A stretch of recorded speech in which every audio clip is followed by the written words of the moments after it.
يا أيها الناس اتقوا ربكم الذي خلقكم من نفس واحدة وخلق منها زوجها وبث منهما رجالا كثيرا ونساء واتقوا الله الذي تساءلون به والأرحم إن الله كان عليكم رقيبا يا أيها الذين آمنوا اتقوا الله وقولوا قولا سديدا يصلح لكم أعمالكم ويغفر لكم ذنوبكم ومن يطع الله ورسوله فقد فاز فوزا عظيما أما بعد فإن أصدق الحديث كتاب الله وخير الهدى هدى محمد صلى الله عليه وعلى آله وسلم وشر الأمور محدثاتها فإن كل محدثة بدعة وكل بدعة ضلالة وكل ضلالة في النار اللهم فصل وسلم على هذا النبي الكريم وعلى آله وصحبه وسلم. Ikhwatal Islam ma'azakumullah, para hadirin dan hadirat jamaah salat duhur yang dimuliakan Allah tabaraka wa ta'ala. Alhamdulillah, puji dan syukur senantiasa kita panjatkan kepada Allah tabaraka wa ta'ala, tentunya di atas qudrah dan iradahnya, sehingga kesempatan siang hari ini kembali kita dipertemukan dan dikumpulkan oleh Allah ta'ala di dalam majlis ilmu yang baik dan mulia ini dalam keadaan sehat walafiat. Semoga Allah tabaraka wa ta'ala senantiasa memberikan kepada kita ilmu yang bermanfaat, ilmu yang dapat kita amalkan, ilmu yang dapat kita aplikasikan, dan ilmu yang kelak akan menjadi hujjah bagi kita semuanya di hadapan Allah subhanahu wa ta'ala pada yaumul hisab, pada hari di mana amal kita akan diperhitungkan di hadapan Allah subhanahu wa ta'ala. Semoga ilmu yang kita pelajari dan amalkan ini menjadi pembela, menjadi penolong, menjadi syafaat untuk kita semuanya di hadapan Allah subhanahu wa ta'ala. Salawat dan salam selalu dan terus kita sampaikan kepada uswah dan qudwah terbaik di atas kehidupan kita, Rasulullah sallallahu alaihi wa ala alihi wasallam. Salawat dan juga salam kita sampaikan kepada seluruh ahlal bait, keluarga besar beliau, istri-istri beliau dan anak-anak keturunan beliau, juga kepada para sahabat dan sahabiah radhiyallahu ta'ala anhum ajma'in, dan juga kepada seluruh kaum muslimin, kepada orang-orang yang istiqamah, berada di atas jalan, berada di atas tuntunan, berada di atas sunnah beliau sallallahu alaihi wasallam sampai tibanya yaumul qiyamah. Kita berdoa kepada Allah, semoga Allah menjadikan kita orang-orang yang tergolong di dalam bahagiannya. Ikhwatal Islam ma'azakumullah, para hadirin dan hadirat jamaah yang dimuliakan Allah tabaraka wa ta'ala, ya, melanjutkan kembali kajian dan pembahasan kita dari kitab Syama'il Muhammadiyah, ya, buah karya Al-Imam Tirmidzi rahimahullahu ta'ala. Kita masih pada awal pembahasan kitab ini, ya, masih muqaddimah pembahasan kitab ini. Kita masih membahas poin-poin ataupun fawaid, ya, poin-poin yang berkaitan dengan faidah-faidah, ya, membahas kitab Syama'il Muhammadiyah ini. Sebelum kita lanjutkan pembahasan tentang faidah, ya, faidah-faidah ataupun fawaid dari mempelajari dan membahas kitab ini, ya, ana ada 3 kitab nih. Ada yang mau, Pak? Mau? Ya. Siapa yang mau? Semuanya mau. Ya, ana tanya dulu, ya, yang bisa ana kasih. Boleh? Boleh. Gampang-gampang aja, yang simpel-simpel aja. Pertanyaan pertama, ada berapa jumlah anak-anaknya Rasulullah sallallahu alaihi wasallam? Yang bisa angkat tangan. Berapa jumlah anaknya Rasulullah sallallahu alaihi wasallam? Berapa? Angkat tangan, Pak, angkat tangan. Jangan suara kecil-kecil aja saya dengar. Ada berapa jumlah anaknya Rasulullah sallallahu alaihi wasallam? Ada berapa? Berapa, Pak? 5. Ada yang lain? Kurang tepat jawabannya. 7. Ini, Pak. Nggak apa-apa, jawabnya gitu aja udah. 7. Sebutin nama-namanya. Sebutin namanya. Ada berapa laki-laki dan ada berapa perempuan? Jangan-jangan Bapak habis buka Google tadi barusan. Ya minta bantuan ya. Udah lihat, wah 7. Langsung dijawab 7. Siapa namanya? Nah, ya udah nanti cari dulu. Silakan duduk, Pak. Ya. Nanti bisa dibagi ke temannya yang mau sebelahnya kalau mau baca. Ya. Ada berapa, Pak? Ada 7. Ada berapa perempuan? 4. Ada berapa laki-laki? 3. Siapa yang laki-laki namanya? Qasim, Ibrahim, Abdullah. Qasim, Ibrahim, Abdullah. Kemudian perempuan berarti berapa? 4. Siapa saja? Fatimah. Kemudian Zainab. Kemudian Ruqayyah. Kemudian Ummu Kulthum. 7 kan? 7. Ya, kenapa tadi nggak jawab, Pak? Begitu ditanya, udah ada yang jawab semuanya. Pertanyaan kedua. Ya. Siapakah nama salah seorang istri Rasulullah sallallahu alaihi wasallam? Ya, sering ana sampaikan. Yang dia adalah merupakan wanita dari kalangan ahlul kitab. Ya, wanita dari kalangan ahlul kitab. Ya, orang Yahudi yang kemudian dinikahi oleh Rasulullah sallallahu alaihi wasallam. Siapa namanya? Safiyah binti Huyai radhiyallahu taala anha.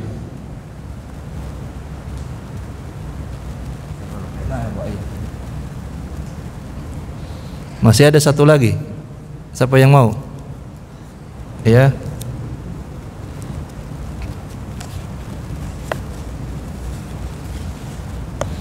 Taib. Satu lagi ya pertanyaannya. Berapa lama waktu dakwah Rasulullah sallallahu alaihi wasallam di kota Makkah? Ya. Nah, gampang-gampang saja. Taib ya. Iya, salam. Silakan nanti kalau yang mau ikut lihat nebeng ya Pak, nebeng sama temannya. Naam. Kemudian ikhwatal Islam azakumullah. Kita lanjutkan kembali ya. Kita sampai kepada faidah yang keempat yang terakhir dari pembahasan kitab ini. Di mana faidah yang keempat disebutkan adalah bahwa Allah Subhanahu wa taala ya menjadikan Nabi Muhammad sallallahu alaihi wasallam sebagai orang yang lebih utama dan harus diutamakan dari seluruh orang-orang yang beriman. Ya, bahkan mengutamakan Nabi sallallahu alaihi wasallam dari diri kita sendiri. Ya, sebagaimana Nabi sallallahu alaihi wasallam menyebutkan dalam sebuah hadis, dikatakan ma min mu'minin illa wa ana aula bihi fid dunya wal akhirah. Iqra'u in syi'tum an-nabi aula bil mu'minina min anfusihim. Ya, faidah yang keempat dari kitab ini adalah bahwa kita sebagai seorang mukmin diperintahkan oleh Allah Subhanahu wa taala menjadikan beliau Nabi Muhammad sallallahu alaihi wasallam menjadi orang yang paling utama untuk kita cintai. Ya, untuk menjadi orang yang kita prioritaskan dalam hal apapun. Ya, dalam hal ibadahnya, dalam hal akhlaknya, dalam hal kepribadiannya, dalam seluruh masalah aspek kehidupannya. Beliau adalah menjadi orang yang paling pertama harus kita ketahui bagaimana tentang kehidupannya dan seterusnya. Makanya dikatakan oleh Nabi SAW dalam riwayat ini, ya tidaklah seorang mukmin pun ya kecuali lebih utama atas dirinya baik di dunia maupun di akhirat. Yakni lebih utama dari siapa? Dari Nabi SAW. Dikatakan bacalah ya jika kalian tahu dan jika kalian mau firman Allah Subhanahu wa taala yang menyebutkan an-nabiyyu aula bil mu'minin min anfusihim. Maka Nabi beliau adalah orang yang lebih utama bagi orang-orang yang beriman bahkan dari diri mereka sendiri. Ya, begitupun Nabi SAW dalam ya hadis yang lain menyebutkan la yu'minu ahadukum hatta akuna ahabba ilaih min walidihi wa waladihi wan nasi ajma'in. Tidaklah sempurna keimanan seseorang, kata Rasulullah, sampai diriku lebih kalian cintai, bahkan dari dirimu sendiri, dari anak-anakmu, dari orang tuamu, bahkan dari seluruh manusia. Ya, makanya di antara faidah kita mempelajari kitab Syama'il Muhammadiyah ini agar kita bisa mengerti siapakah orang yang menjadi prioritas di atas kehidupan kita sebagai orang-orang yang beriman, yang harus lebih dulu dan kita utamakan untuk dicintai. Beliau adalah Rasulullah sallallahu alaihi wasallam. Makanya tadi Allah Ta'ala menegaskan dalam ayatnya, an-nabiyyu aula bil mu'minin min anfusihim. Nabi adalah orang yang lebih utama, ya, lebih mulia, ya, harus diprioritaskan, ya, di antara orang-orang yang beriman, bahkan dari diri mereka sendiri. Ya, tidak sempurna ya Pak keimanan di antara kita semuanya. Sekali lagi, jika ada manusia di dunia ini yang lebih dicintai, yang lebih diprioritaskan, yang lebih didahulukan daripada mencintai Rasulullah sallallahu alaihi wa ala alihi wasallam, bahkan dari diri kita sendiri. Ya, itu faidah yang keempat. Kemudian al-khamis, pada faidah yang kelima disebutkan Allah tabaraka wa ta'ala bersumpah di dalam Al-Quranul Karim bahwa Nabi sallallahu alaihi wa ala alihi wasallam merupakan makhluk yang paling agung dan yang paling sempurna. Allah subhanahu wa ta'ala bersumpah, ya, bahkan di dalam Al-Quran Al-Karim menjelaskan dan menyebutkan bahwa Nabi sallallahu alaihi wasallam merupakan makhluk yang paling agung dan yang paling sempurna. Di antaranya Allah Ta'ala berfirman dalam surah Al-Qalam, kata Allah Ta'ala, nun wal qalami wama yasturun ma anta bi ni'mati rabbika bimajnun wa inna laka la ajran ghaira mamnun wa innaka la'ala khuluqin azim. Kata Allah Subhanahu wa Ta'ala menjelaskan di dalam ayat ini, nun, ya, kemudian wal qalami wa ma yasturun, demi pena dan apa yang mereka tuliskan. Ma anta bi ni'mati rabbika bimajnun, ya, dengan karunia Allah, dengan karunia Rabbmu, engkau Muhammad, ya, sekali-kali bukanlah orang yang gila. Engkau Muhammad bukanlah orang yang gila, kata Allah. Wa innalaka la ajran ghairu mamnun, engkau Muhammad pasti mendapatkan pahala yang besar, dan beliau adalah orang yang mendapatkan pahala yang tidak akan pernah ada putusnya. Wa innaka la'ala khuluqin azim, dan sesungguhnya engkau Muhammad adalah benar-benar memiliki akhlak, memiliki budi pekerti yang amat sangat agung, yang amat sangat mulia. Ya, Allah Ta'ala menjelaskan tentang bagaimana kepribadian beliau sallallahu alaihi wasallam, bahwa beliau adalah makhluk yang paling agung dan makhluk yang paling sempurna. Itu juga merupakan alasan kenapa Nabi menjadi orang yang prioritas untuk diutamakan, karena memang beliau adalah satu-satunya manusia yang memiliki karakteristik perangai yang paling agung dan paling mulia. Ya, bukan hanya di antara seluruh manusia, Pak, ya, di antara kita manusia biasa, hatta di antara para nabi dan rasul pun yang pernah Allah Ta'ala utus di atas muka bumi ini, maka beliaulah menjadi nabi dan rasul yang paling terbaik di antara seluruh utusan-utusan Allah Ta'ala, baik secara karakteristik, secara budi pekerti, secara akhlak, ya, beliaulah yang paling agung dan paling sempurna. Subhanallah. Makanya Allah sampai abadikan hal itu di dalam Al-Quran. Tadi Allah menyatakan nun wal qalami wa ma yasturun, nun demi pena, demi qalam, ya, yang mereka tuliskan. Ma anta bi ni'mati rabbika bimajnun, ya, dan demi ya Rabbmu, ya engkau Muhammad sallallahu alaihi wasallam, dikatakan kata Allah, engkau bukanlah sekali-kali orang yang gila, ya, karena kita tahu dalam sejarah Nabi sallallahu alaihi wasallam bagaimana beliau, ya, dituduh gila, dituduh tukang sihir, dituduh pendusta dan lain sebagainya oleh orang-orang kafir Quraisy. Ya, makanya Allah bersumpah di dalam ayat ini, ya, menyatakan kepada manusia, khususnya kepada kafir Quraisy, menjelaskan bahwa sesungguhnya Nabi Muhammad SAW bukanlah orang yang gila. Ya, wa innalaka la ajran ghairu mamnun. Kalau ada manusia di muka bumi ini, Pak, yang pahalanya tidak akan pernah putus-putusnya sampai hari kiamat, dia adalah siapa? Nabi Muhammad SAW. Bagaimana tidak? Beliau yang mengajarkan salat, beliau mengajarkan kepada kita sedekah, beliau mengajarkan kepada kita umrah, haji, wasairul ibadat, dan seluruh jenis-jenis ibadah beliau yang mengajarkan. Beliau yang pertama mencontohkan. Ya, maka sungguh kata Allah, dialah orang yang pahalanya tidak akan pernah putus-putusnya sampai hari kiamat.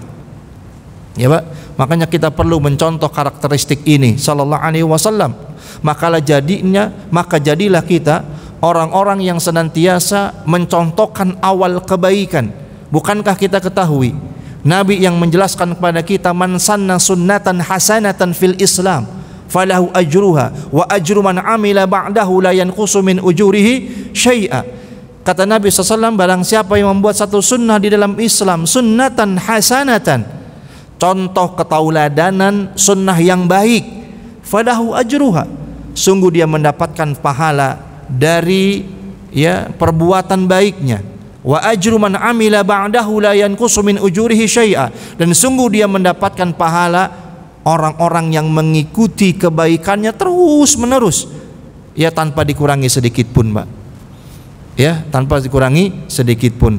Antum tahu model bisnis MLM, Mbak, multi level marketing. Ya, saya rasa sistem bisnis ini mengambil dari hadis tadi kayaknya. Ya, orang yang paling pertama mencontohkan kebaikan, kemudian kebaikannya itu ditiru kan oleh orang banyak. Maka pertanyaannya, siapa yang paling banyak mendapatkan pahalanya, Pak? Berarti kan orang yang paling atas kan, yang paling pertama mencontohkan kebaikan itu. Sama dengan bisnis ya MLM tadi, ada upline, ada downline. Ya, maka yang paling atas mencari kaki-kaki di bawahnya, yang di bawahnya bekerja. Begitu mendapatkan poin yang paling banyak yang mana, Pak? Upline-nya kan, atasnya kan. Jangan mengambil dari hadis ini kali sistemnya. Wallahu alam, saya nggak tahu. Ya, artinya dalam bisnis saja bisa seperti itu, maka apalagi di dalam kehidupan kita. Ya, jadilah orang-orang yang pertama ya memberikan faidah bagi orang lain, bagi orang banyak. Bukankah Nabi SAW sering mengindikasikan di dalam hadis-hadisnya tentang khairun nas, tentang sebaik-baik manusia? Banyak karakteristik sebaik-baik manusia, banyak sekali. Di antaranya khairun nas anfa'uhum linnas. Sebaik-baik manusia adalah orang yang paling bisa memberikan manfaat bagi orang lain. Kita paling tahu, Pak, tentang diri kita. Makanya para ulama mengatakan halakamruun lam ya'rif qadrahu. Celakalah kepada setiap orang yang dia tidak tahu di mana kemampuannya. Setiap kita tahu, Pak, potensi kita tuh di mana. Jadikan setiap potensi dan kelebihan yang Allah berikan kepada kita, hal itu yang akan menjadi jembatan bagi kita untuk menghasilkan pahala yang banyak. Mungkin ada di antara kita Allah berikan potensi kelebihan secara ilmu, misalnya macam-macam cabang-cabang ilmu. Yang mungkin mengerti ilmu agama, dia dakwah dengan ilmu agama yang dia ketahuinya. Mungkin antum diberikan karunia oleh Allah pemahaman ilmu yang berkaitan dengan teknologi, misalnya antum bisa membuat website, antum bisa membuat live streaming dan lain sebagainya. Gunakan ilmu kelebihan yang Allah berikan pada antum itu, sehingga itu bisa bernilai menjadi ibadah dan pahala yang terus menerus, tidak pernah putus. Bukan hanya ketika antum hidup sampai antum mati, bahkan semoga pahala itu tetap terus mengalir bahkan sampai hari kiamat. Seperti contoh Rasulullah SAW yang tadi Allah Ta'ala bersumpah di dalam ayat ini, dan Allah menyatakan wa innalaka la ajran ghaira mamnun. Sungguh Muhammad itu mendapatkan pahala yang gak akan pernah putus sampai hari kiamat. Ya, tentu kita sebagai umatnya gimana caranya bisa seperti itu? Contoh Nabi SAW. Ya, jadi orang yang menjadi garda terdepan di dalam mencontohkan kebaikan. Ya, sekecil apapun sesuai dengan kadar kemampuan kita. Kita bisanya apa, lakukan itu, Pak. potensi kita, kemampuan kita apa, lakukan itu. Ya, karena setiap kita nggak mungkin sama kemampuannya, potensinya masing-masing bidang keilmuan kita. Dari situlah cari celah bagaimana itu bisa menjadi ladang pahala bagi kita. Kalau orang kan nggak mungkin sekarang ya Pak. Ya, punya ilmu, punya kemampuan, pasti yang difikirkan pertama kali bagaimana kemampuan saya ini menjadi ladang duit, kan gitu. Ya, nggak pernah orang lebih dulu berpikir bagaimana kemampuan saya ini menjadi ladang pahala. Apalagi ladang pahala yang tidak akan putus-putus sampai hari kiamat. Ya, mungkin sedikit orang-orang yang berpikir seperti itu Pak. Saya tanya sama antum, lebih besar mana kedudukan pahala atau harta Pak? Itu adalah ya pahala di sisi Allah Subhanahu wa taala. Ya. Makanya inilah konsep yang diajarkan Nabi sallallahu alaihi wasallam, ya, sebagaimana Allah menjelaskan tentang karakteristik kehidupan Nabi Muhammad sallallahu alaihi wasallam. Semoga kita bisa menirunya, ya, menirunya di atas kehidupan kita. Naam. Begitupun beliau dikatakan wa innaka la'ala khuluqin adzim. Ya, beliau adalah Muhammad, kata Allah Subhanahu wa taala, akhlaknya adalah akhlak yang paling agung. Sampai Aisyah Ummul Mukminin radhiyallahu taala anha mengatakan kana khuluquhul Quran. Dialah Nabi Muhammad sallallahu alaihi wasallam, akhlaknya adalah Al-Qur'an. Sampai dalam perkataan yang lain disebutkan bahwa Nabi itu laksana Al-Qur'an yang berjalan. Al-Qur'an yang berjalan.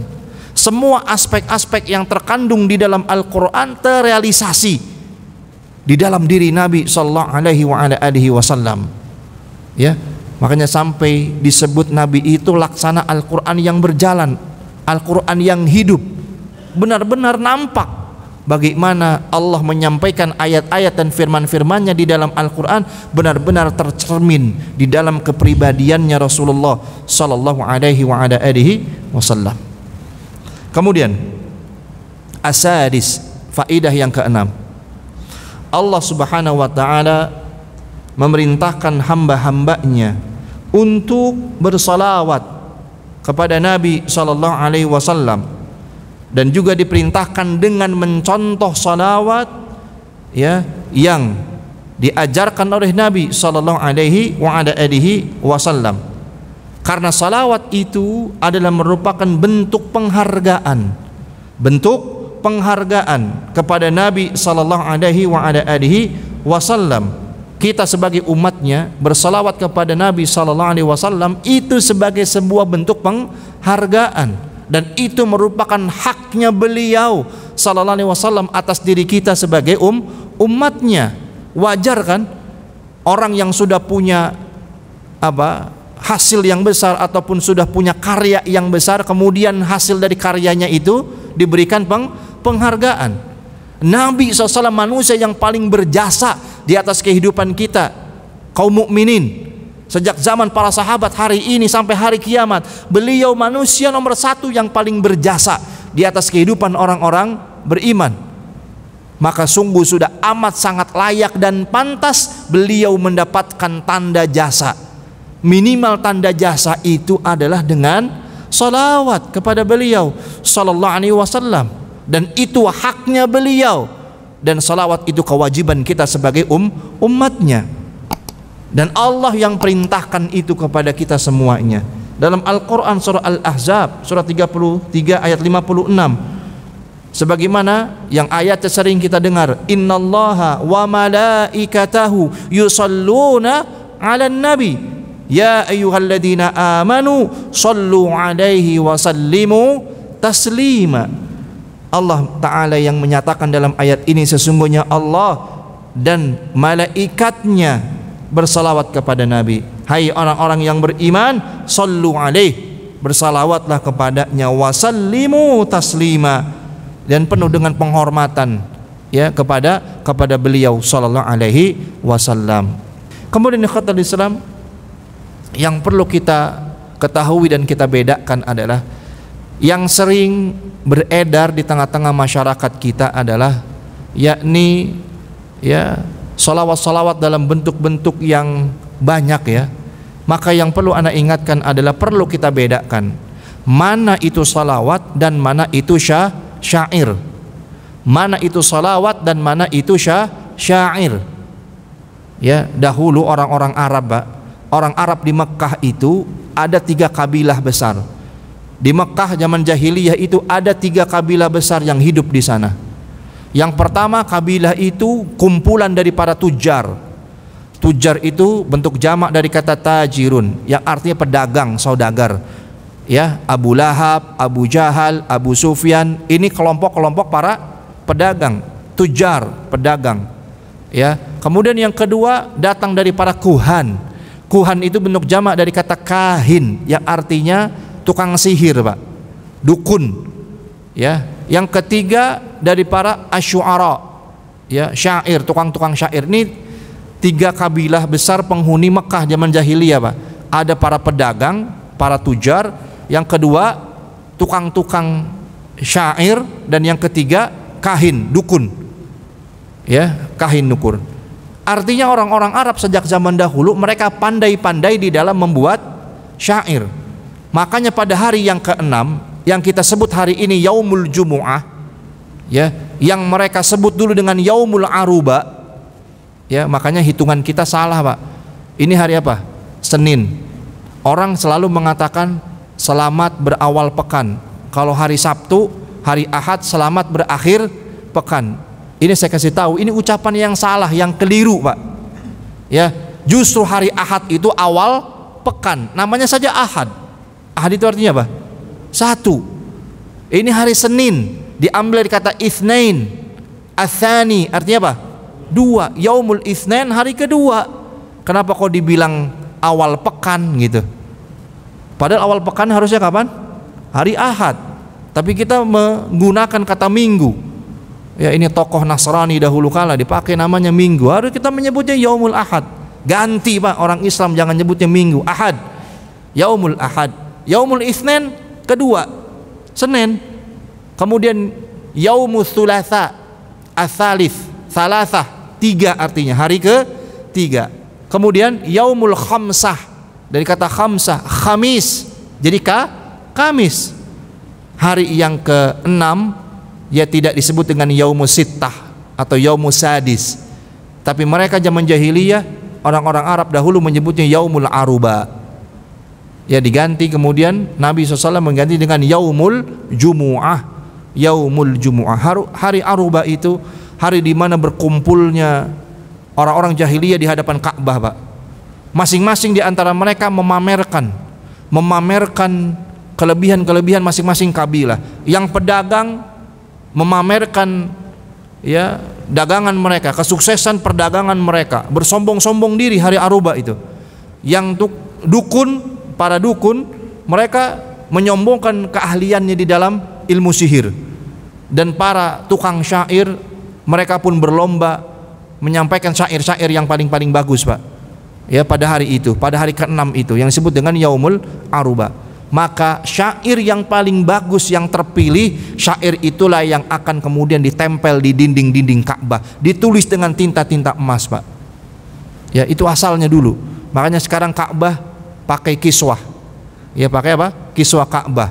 Kemudian di kiswah Ka'bahnya itu dituliskan ayat-ayat Al-Qur'an, ya, yang ditulis dengan tinta emas. Ya, itu sejak dahulu pun sudah terjadi, Pak. Kalau dulu syair-syair ditempel-tempel di dinding-dinding Ka'bah, yang menang syair yang paling bagus. Orang Arab itu jago-jago, Pak, di dalam, ya, bersyair. Ya, akhirnya apa yang terjadi? Keterusan, Pak. Ya, keterusan. Akhirnya mereka tetap bersyair-syair, ya. Kemudian syairnya itu berisikan tentang menyanjung-nyanjung Nabi sallallahu alaihi wasallam, seperti orang-orang zanadiqah, orang-orang zindiq, yang kata para ulama menyebutkan tidaklah mereka orang-orang zindiq. Mereka gemar membuat syair-syair, ya, khususnya syair-syair yang menyanjung-nyanjung Nabi sallallahu alaihi wasallam, yang kemudian mengajarkannya kepada anak-anak mereka sehingga mereka melupakan dan meninggalkan Al-Qur'an Al-Karim. Ya, jadi orang zindiq itu lebih senang apa, Pak? Ya, ngajarin syair, Pak, sama anak-anaknya dibandingkan mengajarkan Al-Qur'an. Ya, jadi bersalawatlah sebagaimana salawat yang sesuai dengan sunnah Nabi sallallahu alaihi wasallam. Ya. Naam. Kemudian yang terakhir, yang ke-7, kepribadian dan sejarah Nabi sallallahu alaihi wasallam menyajikan pola hidup bagi setiap muslim yang mengharapkan kebaikan dan kemuliaan di dunia dan di akhirat. Ya, artinya dengan mempelajari kitab ini, faidahnya kita bisa mengerti, mengetahui tentang kepribadian dan juga tentang sirah Nabi sallallahu alaihi wasallam, yang dimana sirah nabawi menyajikan pola hidup manusia terbaik, ya, yang tentu diharapkan adalah mendatangkan kebaikan, mendatangkan kemuliaan di dunia dan di akhirat bagi orang-orang yang mempelajarinya. Ya, tujuan kita kan tidak lain ya Pak, mempelajari kitab ini adalah dalam rangka kita mengerti dan mengetahui lebih mendalam tentang bagaimana kepribadian dan sejarah Nabi sallallahu alaihi wasallam, ya, sehingga insya Allah dapat menghasilkan kebaikan, mendatangkan kemuliaan bagi kita orang-orang yang mempelajarinya. Tentu bukan hanya di dunia, semoga kebaikan dan kemuliaan itu juga kita dapatkan dalam kehidupan akhirat. Insya Allah. Ya, taib itu ya faidah-faidahnya. Ya, insya Allah pertemuan akan datang besok kita masuk pada bab yang pertama, pembahasan ya hadis-hadis Nabi sallallahu alaihi wasallam tentang bagaimana postur tubuh ya beliau sallallahu alaihi wasallam. Insyaallah pada pertemuan yang akan datang biiznillah, dengan izin Allah Subhanahu wa taala.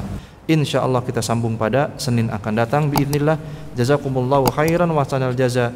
Subhanakallahumma bihamdika asyhadu an la ilaha illa anta astaghfiruka wa atubu ilaik. Hadanallahu wa iyyakum ajma'in. Assalamualaikum warahmatullahi wabarakatuh.